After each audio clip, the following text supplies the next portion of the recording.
ಇವತ್ತು ಫಿಶ್ ತವಾ ಫ್ರೈ ಹೇಗೆ ಮಾಡೋದು ಅಂತ ನೋಡೋಣ ಬನ್ನಿ. ನಾನಿಲ್ಲಿ ಫಿಶ್ನ ತೊಗೊಂಡಿದ್ದೀನಿ. ಅದಕ್ಕೇ ಉಪ್ಪು ಮತ್ತು ಅರಿಶಿನ ಪುಡಿನ ಹಾಕಿ ಕಲಸಿಟ್ಕೊಂಡಿದ್ದೆ. ಒಂದು 10 ನಿಮಿಷಗಳ ಕಾಲ ನೆನೆಯಕ್ಕೆ ಬಿಟ್ಟು ಇದನ್ನು ತೊಳೆದು ಸೈಡಲ್ಲಿ ಎತ್ತಿಕ್ಕೊತೀನಿ. ಅಷ್ಟೊತ್ತಿಗೆ ಒಂದು ಬೌಲ್ಗೆ ಬೆಳ್ಳುಳ್ಳಿ ಪೇಸ್ಟ್ನ ಸೇರಿಸ್ಕೊತಾ ಇದ್ದೀನಿ. ಹಾಗೆ ಶುಂಠಿ ಪೇಸ್ಟ್ನ ಹಾಕ್ಕೊತಾ ಇದ್ದೀನಿ. ಒಂದು 3 ಟೇಬಲ್ ಸ್ಪೂನು. ಈಗ ಎರಡನ್ನೂ ಮಿಕ್ಸ್ ಮಾಡ್ಕೊಳ್ಳೋಣ. ಇದಕ್ಕೀಗ ಫಿಶ್ ಫ್ರೈ ಮಸಾಲಾನ ಸೇರಿಸ್ಕೊಳ್ಳೋಣ. ಇಲ್ಲಿ ನಾನು 3 ಪ್ಯಾಕೆಟ್ನ ಯೂಸ್ ಮಾಡ್ತಾಯಿದ್ದೀನಿ. ಇದು ತುಂಬ ಸುಲಭ ಮಾಡ್ಕೊಳ್ಳೋದಕ್ಕೆ, ತುಂಬ ಟೇಸ್ಟಿಯಾಗಿ ಬರುತ್ತೆ. ಖಂಡಿತ ಟ್ರೈ ಮಾಡಲೇಬೇಕು. ಈಗೆಲ್ಲ ಒಂದು ಸತಿ ಮಿಕ್ಸ್ ಮಾಡ್ಕೊಳ್ಳೋಣ. ಈಗ ಸ್ವಲ್ಪನೇ ನೀರು ಹಾಕ್ಕೊಂಡು ಕಲಿಸ್ಕೊಳ್ಳೋಣ. ನಾನಿಲ್ಲಿ ಉಪ್ಪು ಖಾರಕ್ಕೆ ಏನೂ ಯೂಸ್ ಮಾಡಿಲ್ಲ, ಆಲ್ರೆಡಿ ಆ ಪ್ಯಾಕೆಟಲ್ಲೆಲ್ಲ ಇರುತ್ತೆ. ಈಗ ಒಂದೊಂದೇ ಫಿಶ್ನ ಮ್ಯಾರಿನೇಟ್ ಮಾಡಿಕೊಂಡು ಒಂದು ಪ್ಲೇಟಲ್ಲಿ ಎತ್ತಿಟ್ಕೊತಾ ಇದ್ದೀನಿ. ಇದೇ ಥರ ಎಲ್ಲ ಫಿಶ್ನು ಮಾಡ್ಕೋಬೇಕು.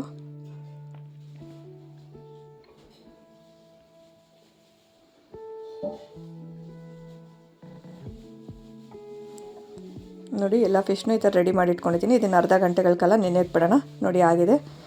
ಈಗ ನಾನು ಹೆಂಚನ್ನ ಕಾಯಕ್ಕೆ ಇಟ್ಕೊಂಡಿದ್ದೆ. ಇದಕ್ಕೇ ಎಣ್ಣೆ ಹಾಕ್ಕೊಳ್ಳೋಣ.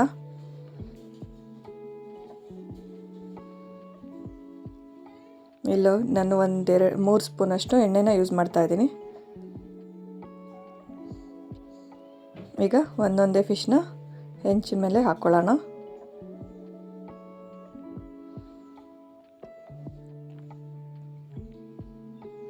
ಇದನ್ನು 1 ನಿಮಿಷಗಳ ಕಾಲ ಮುಚ್ಚಿ ಬೇಯಿಸ್ಕೊಳ್ಳೋಣ. ನೋಡಿ ಆಗಿದೆ 1 ನಿಮಿಷಗಳ ಕಾಲ.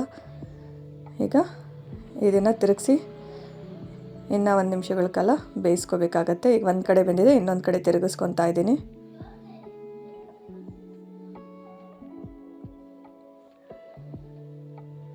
ಎರಡೂ ಕಡೆ ಬೇಯಿಸ್ಕೋಬೇಕಾಗತ್ತೆ.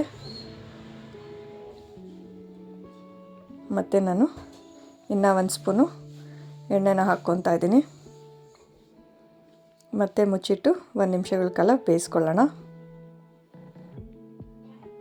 ಅದೇ ರೀತಿ ತಿರುಗಿಸಿ ಬೇಯಿಸ್ಕೋಬೇಕಾಗತ್ತೆ.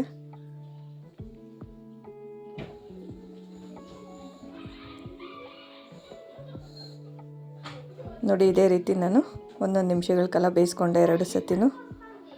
ಈಗ ರೆಡಿಯಾಗಿದೆ. ಇದನ್ನು ಪ್ಲೇಟಲ್ಲಿ ನಾನು ಸರ್ವ್ ಮಾಡ್ಕೊತಾ ಇದ್ದೀನಿ.